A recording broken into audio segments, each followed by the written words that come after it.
పుట్టింటి తులసిగా అత్తింటికొచ్చాను.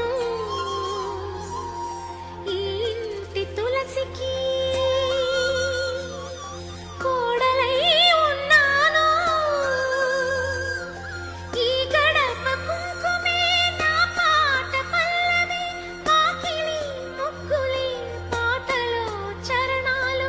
మా ఇల్లే మాకు బంగారు మేడ, వెలలేని మా కలిమి అనుబంధమే. చందాల చందమామరావే వచ్చి ప్రేమ బంధాల ఇల్లు చూసిపోవే.